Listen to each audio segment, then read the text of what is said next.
Baik, terima kasih. Apakah suara saya sudah masuk, Mas? Jelas. Iya, matur nuwun.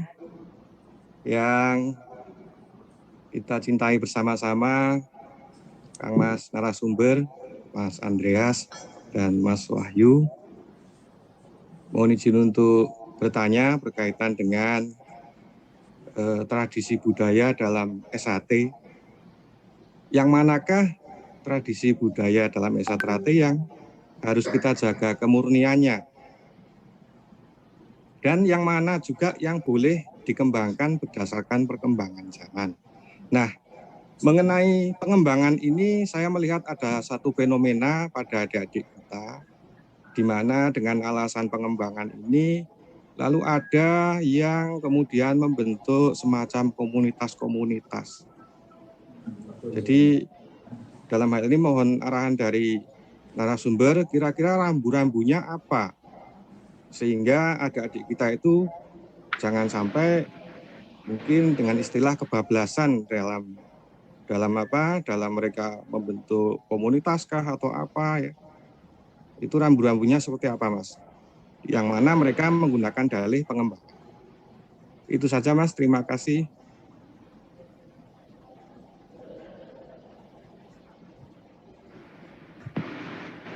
Baik, untuk Kang Mas Andre dipersilakan untuk menanggapi pertanyaan dari Kang Mas Siswanto. Iya, ya saya akan coba jawab Mas Eko ini dari Batam. Saya kenal betul sama beliaunya ini. Ya, aslinya orang Kutoarjo tapi sekarang domisili di Batam. Ya memang tradisi dan budaya SHT harus kita jaga kemurniannya, keasliannya ya.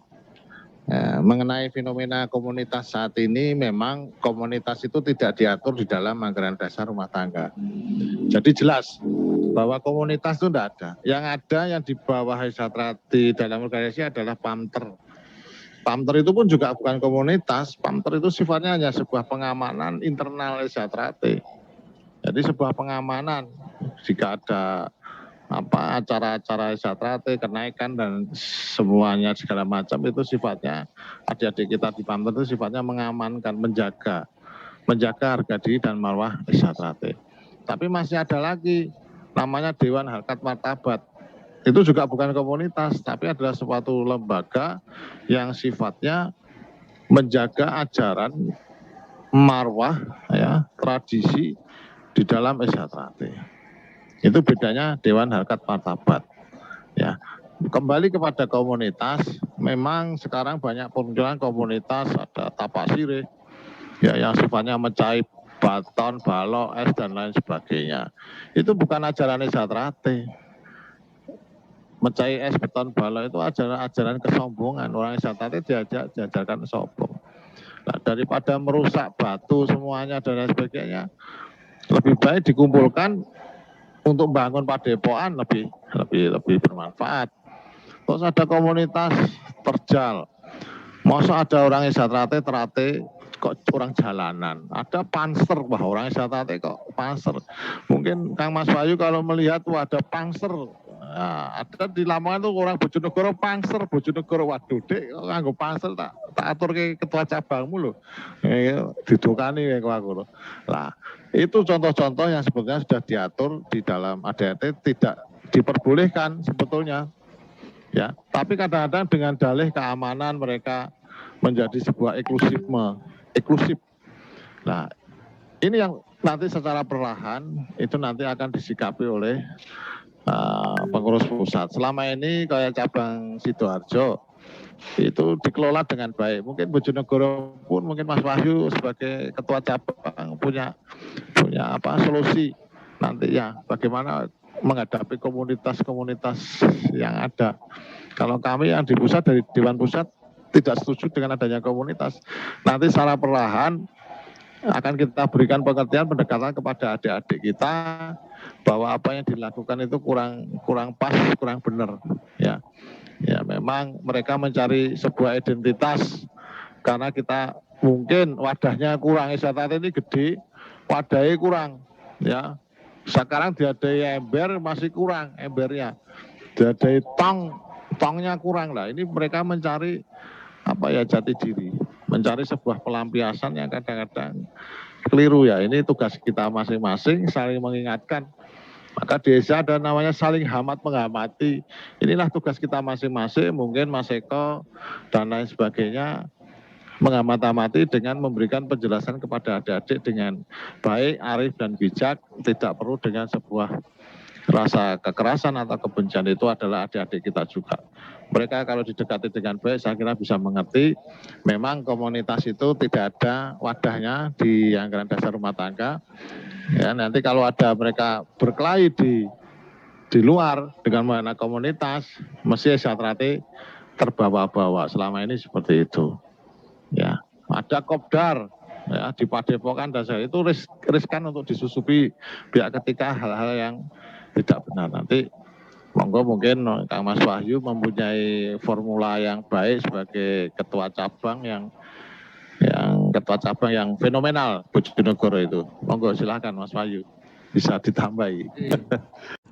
Kalau kita berbicara undang-undang berserikat, berkumpul dan sebagainya, memang diatur oleh undang-undang. Namun demikian, apabila kelompok-kelompok yang namanya komunitas tadi membuat sebuah kegiatan yang menggunakan atribut, simbol, kemudian gambar-gambar yang tidak selaras dengan ajaran Satrate. Kadang-kadang gambar pedang jeleweran getih, ada darahnya dan sebagainya. Kemudian ada yang gambar tengkorak yang ditusuk pedang dan sebagainya. Ini bukan cermin dari Satrate itu sendiri, cermin dari ajaran Satrate itu sendiri. Untuk itu ya kami kalau di Bojonegoro saya arahkan ada semacam satu kelompok yang tadinya menjadi supporter sepak bola semuanya warga Satrate, supporter bal-balan tapi warga Satrate semuanya. Mereka membentuk sebuah nama begitu, tapi kasih gambar waru bersinar, jantung bersinar dan sebagainya.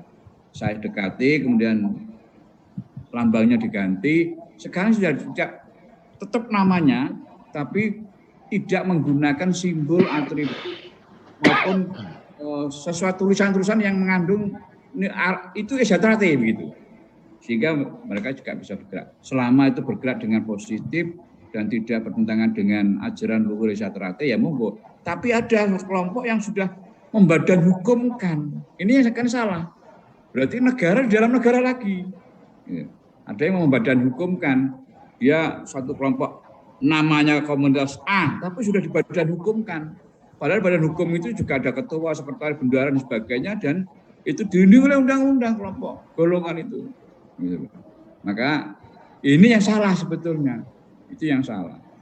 Kalau selama itu tidak menggunakan atribut, kemudian simbol, kemudian logo dan sebagainya yang mencirikan Satrate, saya pikir tidak ada masalah. Ya. Yang ada masalah itu adalah komunitas yang menggunakan atribut, simbol, kemudian simbol-simbol yang sadismenya metu gitu, keluar di sana. Itu yang saya kira tidak diperkenankan. Saya kan nambahkan itu saja. Mungkin saya bisa nambahkan sedikit dari apa yang dikatakan Mas Eko. Memang fenomena yang ada ini memang alam kan, ya nggak gimana lagi, adik-adik jadi nanti mungkin akan ada aturan baru nanti.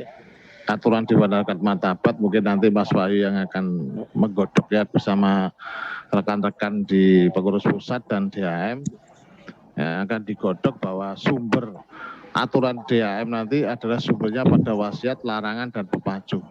Itu nanti akan diperinci di situ. Satrate menegakkan aturan, tapi dengan cara-cara yang soft, dengan humanis, dengan penuh kasih sayang. Antara guru dengan murid, antara kakak dengan adik, bukan dengan cara-cara yang sifatnya otoriter, tapi dengan cara-cara yang baik untuk menegakkan marwah dan ajaran. Saya kira hal itu bisa digantung Mas Eko, peranahan ketua cabang. Inilah tugas ketua cabang untuk bisa seperti contohnya Mas Wahyu tadi bisa memberikan pendekatan, pemahaman. Saya kira adik-adik kalau didekati, dipahami, dirangkul, saya yakin bisa kok. Ya, wong Esa itu manusia itu hatinya semuanya lembut. Orang Esa itu kan hatinya sebetulnya baik-baik semua.